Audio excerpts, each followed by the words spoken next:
que ela vai usar para o profeta: a sua serva não tem a não ser uma botija de azeite.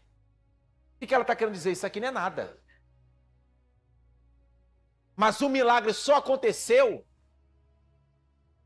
porque o que ela tinha foi se multiplicando pelos vasos que ela pediu emprestado. Então precisamos aprender com Jesus. Primeiro eu agradeço. Depois ele providencia. Primeiro eu sou grato. Ser grato é comigo e contigo. Agora providenciar o milagre é com ele. Só que diz o texto que quando Jesus ele agradece, a multiplicação vai acontecer. O milagre vai acontecer. Das mãos de Jesus vai passar para a mão dos discípulos e das mãos dos discípulos vai passar para o povo. Porque tem milagre que acontece na nossa vida que é assim. Chega nas nossas mãos e quem está à nossa volta recebe também. E olha para cá, recebe não é porque merece não.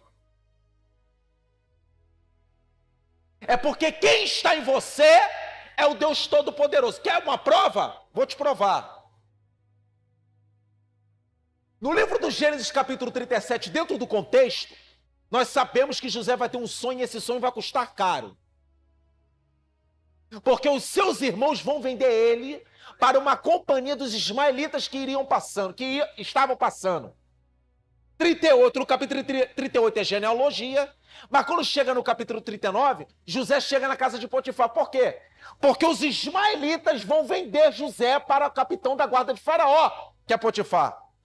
Mas diz o texto, glória, se você não pegasse aqui, que quando José pisa na casa de Potifar, no capítulo 39, a Bíblia diz que o Senhor fez prosperar por amor a José. E pega uma senha aqui, em nome de Jesus. A bênção do Senhor não está condicionada a lugar. A bênção do Senhor não está condicionada a quatro paredes. A bênção do Senhor não está na tua casa. Que é isso? Não é na tua casa. Por isso que Deus, quando chamou Abraão, Deus falou a Abraão: setou uma bênção. Quem leva a bênção para a tua casa é você. Quem leva a bênção para a igreja do Senhor é você. Quem leva a bênção para o teu trabalho é você. E eu quero profetizar que nesse ano de 2025, aonde tu colocar a planta dos teus pés, vai se tornar uma bênção.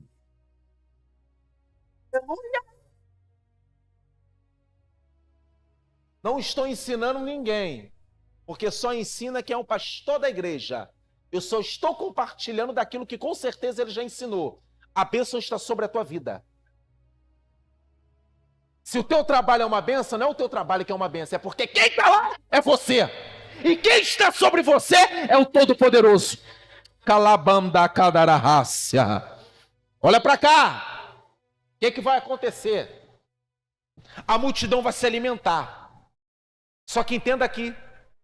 Dentro deste capítulo tem dois tipos de multidão. A primeira multidão é aquela que se impressionava, era edificada, amava escutar os ensinamentos de Jesus. E qual é a outra multidão? A multidão que só queria aquilo que Jesus poderia proporcionar. E cai para nós. Tem muito crente Jacó. Jacó trampa a sua mãe Rebeca para roubar a bênção do seu irmão Esaú. E quando ele está viajando para Padarã, sabe o que ele fala para Deus? Se tu for comigo, aí tu vai ser meu Deus. Se tu providenciar, tu vai ser meu Deus. Sabe o que Jacó está fazendo? Ganha. E se é uma coisa que Deus ele não faz, é barganhar. Tem crente que é assim. Quer ver uma coisa? Eu vou entregar o dízimo porque eu vou receber. Dízimo eu não devolvo, melhor dizendo, eu não devolvo para receber. Quem é dizimista, quem dizima, é um ato de fidelidade. Sabe por que muita gente, pastor, entra na igreja e sai frustrado? Porque entrega querendo receber. O que vai acontecer? Olha para cá, em nome de Jesus, o que vai acontecer? Jesus vai se retirar. E quando Jesus vai se retirar, ele vai subir para o monte, pastor. E o que ele vai fazer no monte? Ele vai orar. Porque se alguém na Bíblia que gosta de orar, esse se chama Jesus. Só que quando Jesus está no monte orando, pastor, os discípulos vão sair de Tiberíades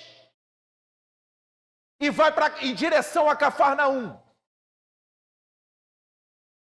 Quando eles saem de Tiberíades para Cafarnaum, olha para cá. Multidão que presenciou o milagre que aconteceu pelas mãos de Jesus, vão atrás deles. Eles querem ir atrás de Jesus.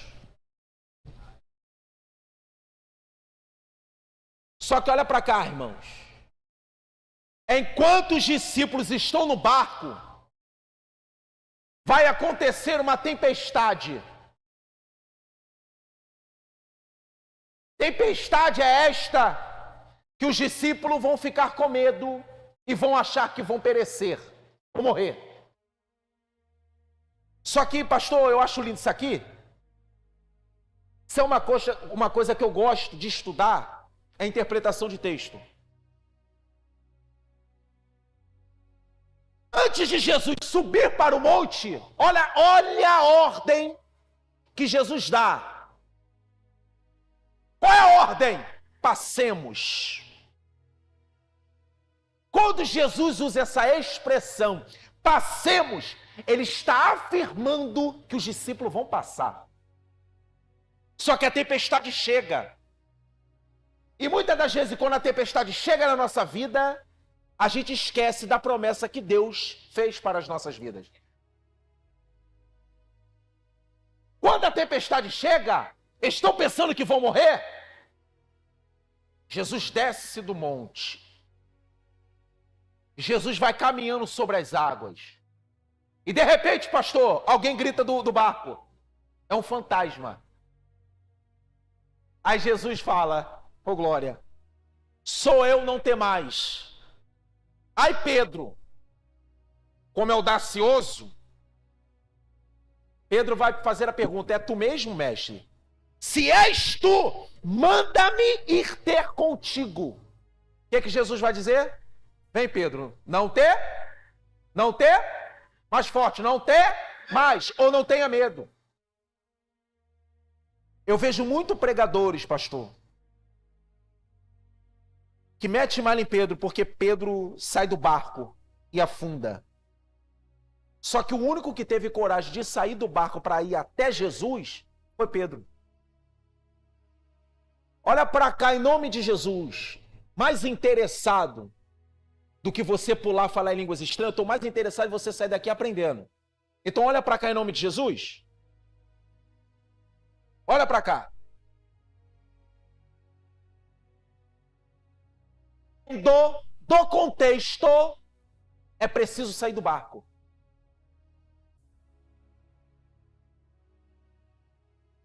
Porque nem sempre, dependendo do contexto, barco é sinônimo de segurança.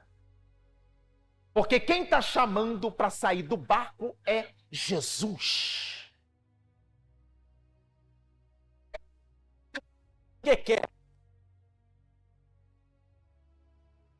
Então, se Deus não te deu ordem para você não sair, não saia, permaneça.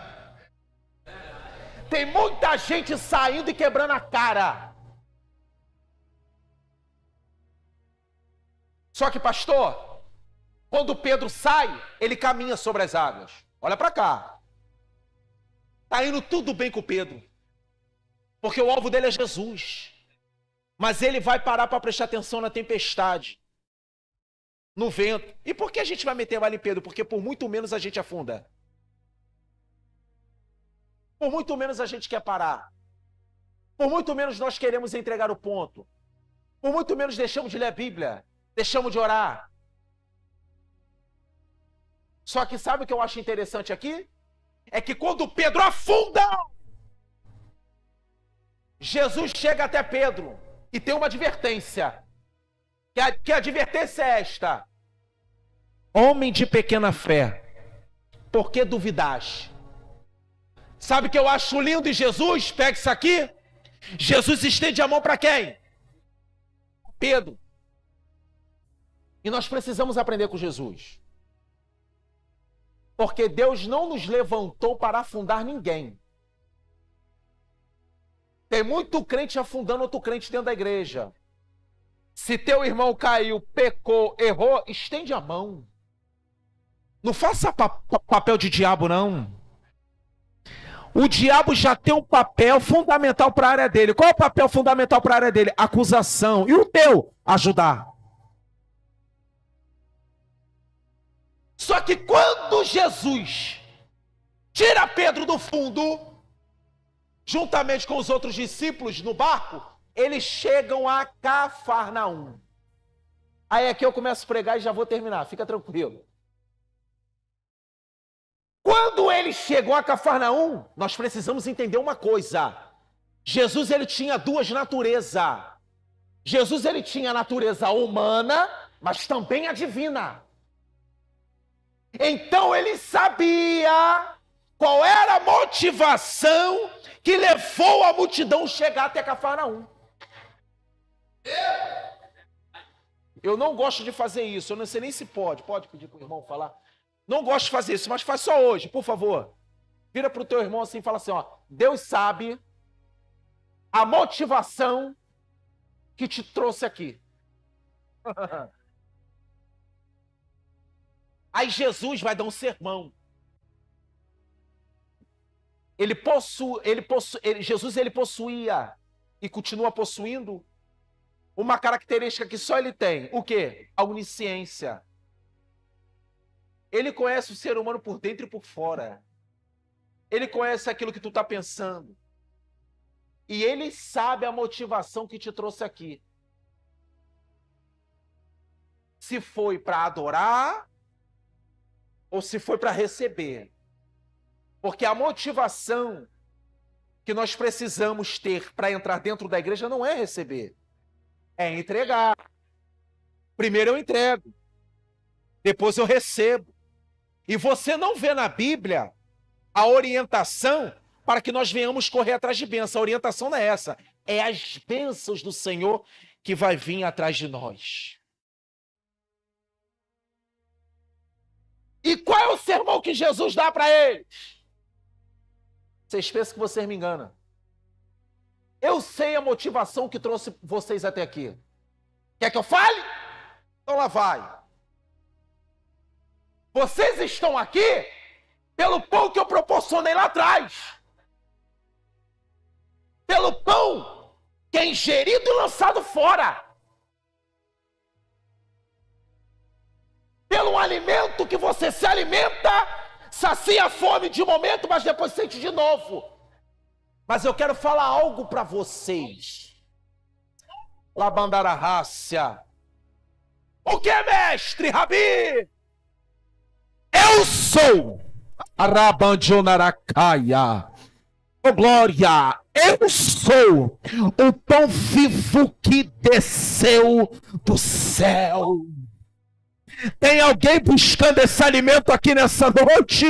Aleluia! Eu saí de lá do quilômetro 32, deixei minha esposa e meu filho para liberar uma palavra para a tua vida. O quê? Busque o pão que permanece. Busque o pão verdadeiro. E qual é esse? Aquele que desceu do céu.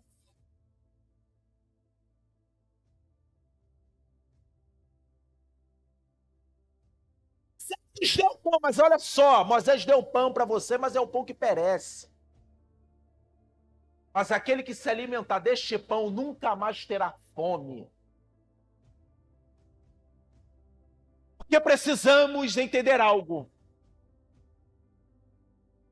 Precisamos se alimentar desse pão na segunda. Olha para cá. Precisamos se alimentar desse pão na terça. Precisamos se alimentar deste pão na quarta, na quinta, na sexta, no sábado, no domingo. Aleluia! Precisamos se alimentar do pão que permanece. Chega de instabilidade espiritual. Se alimenta do pão na segunda e na terça aceita o manjar de Satanás. Se alimenta do pão na quarta e na quinta se alimenta com coisa que não presta. Há poder no sangue de Jesus. Eu não sei quem vai pegar, mas se eu pegar não tem problema não, que eu vou falar do mesmo jeito.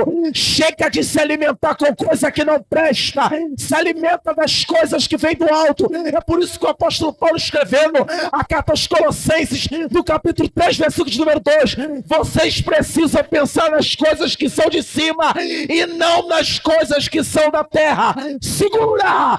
Quem não está apto para receber o pão do céu nunca vai ver a Deus naquele grande dia.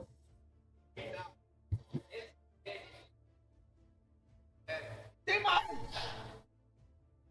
Quem não aceita se desprender das coisas terrenas, nunca vai estar apto para receber o pão que veio do alto.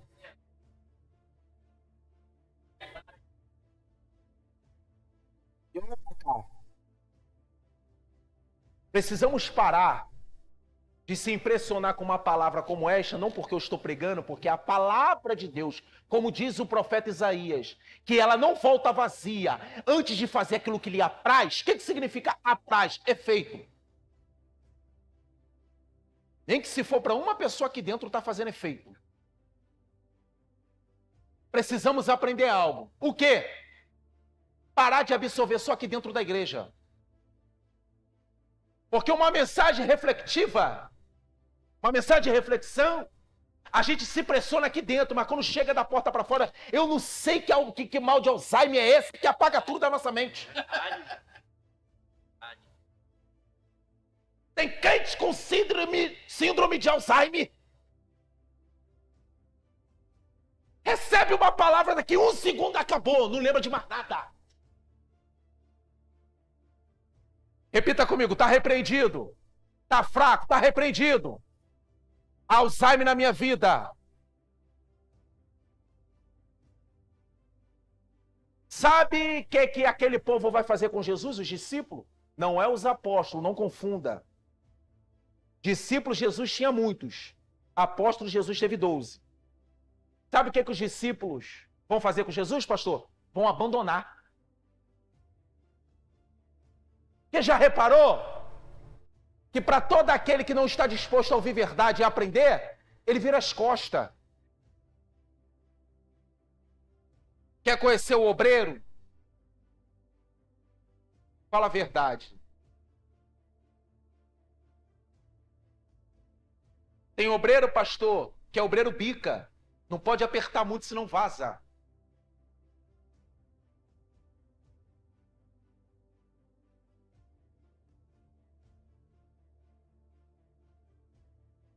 Calabandararras.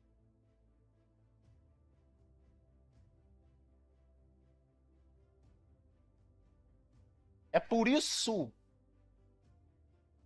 que João, escrevendo, no capítulo 8, versículo de número 32, ele diz: Jesus disse: conhecereis a verdade, e a verdade vos libertará. Se a verdade não está libertando, não vai ser o pastor, não vai ser o pregador que vai te convencer. Até porque o papel do convencimento não está no pregador, não está no pastor. Porque quem convence o homem do pecado, da justiça e do juízo se chama Espírito Santo. E a Bíblia diz que quando escutares a voz do Senhor, não endureçai o coração. Os discípulos vão abandonar Jesus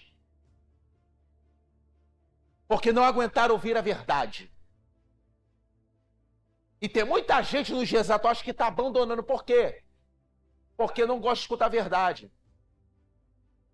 O senhor estava falando aqui de consagrar obreiro. Falei aqui com o pastor Ronaldo. Sabe qual é o problema? Tem muita gente que consagra obreiro por necessidade, mas sem condição, como o senhor falou. Aí a gente chega numa igreja que eu rodo pregando toda semana,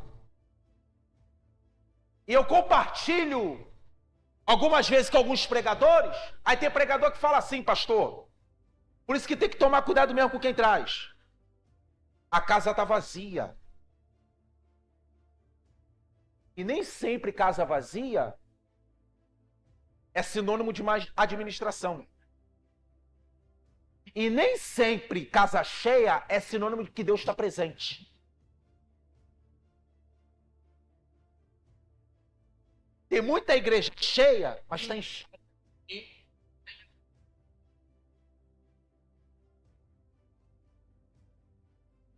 Depende de como eu trato a presença. Me prova, eu te provo. A arca que simboliza a presença estava 20 anos na casa de Abinadab e não acontecia absolutamente. Mas quando Davi quebrou a cara, porque fez o que não era para fazer e por causa dele uma vida pereceu, fica tristinho. Aí leva a arca para a casa de Obed-edom. Quando chega na Obed-edom, a arca fica 3 meses. E a Bíblia diz que Deus abençoou a casa de Obed-edom. Sim ou não? Não! Abençoou toda! Toda! Porque Abinadab não tratou, não reverenciou como era para ser reverenciado. É por isso que o sacerdote Eli, quando os filisteus tomam a arca da aliança, vem o mensageiro e fala: seus filhos morreram. Aí depois o mensageiro chega com outra notícia. Qual é a outra notícia? Levaram a arca da aliança. O que acontece com o sacerdote ali? Ele cai da cadeira, obeso, cai da cadeira e quebra o pescoço. Vamos interpretar o texto. Quando falaram que os 2 filhos dele morreram, ele queria que os filhos dele se morressem? Claro que não. Mas ele sabia que era o preço. Porque os filhos dele estavam fazendo coisas absurdas. Uma delas, se prostituir na porta do templo. Tirar proveito da oferta do povo. Então o sacerdote Eli perdeu o controle.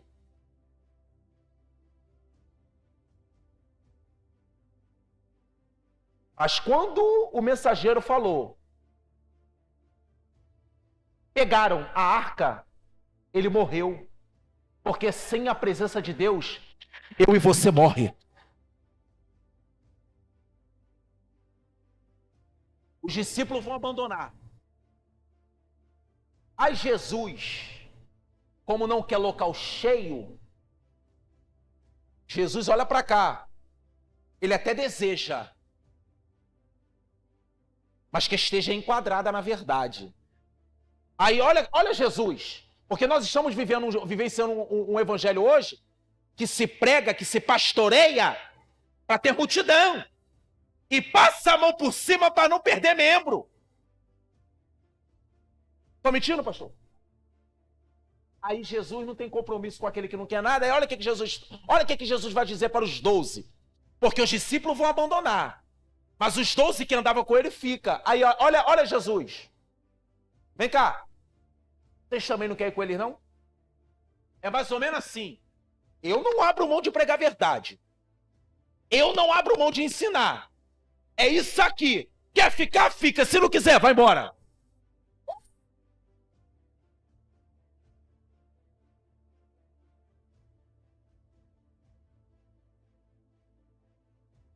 Só que Pedro, de novo ele, no versículo 68, olha Pedro. Para quem iremos nós?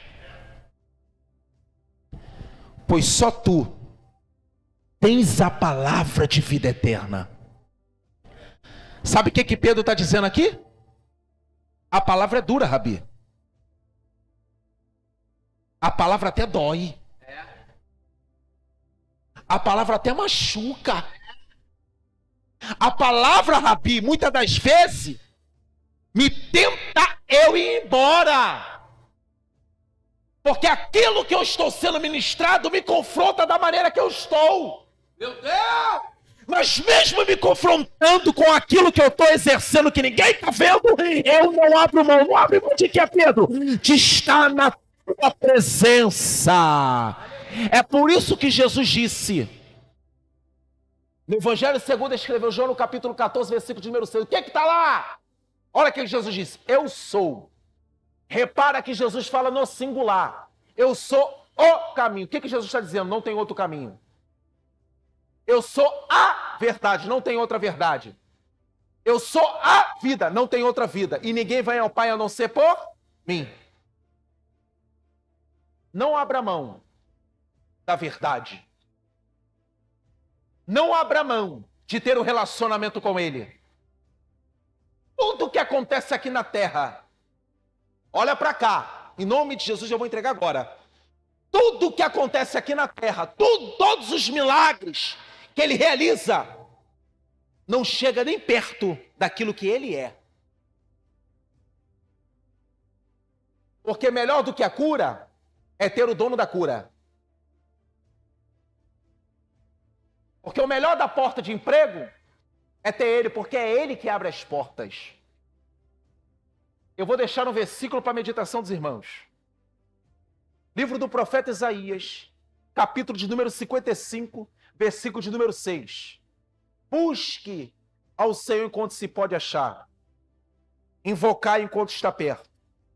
A palavra está sendo pregada, estão sendo ensinados, e no grande tribunal do trono branco não adianta querer revogar.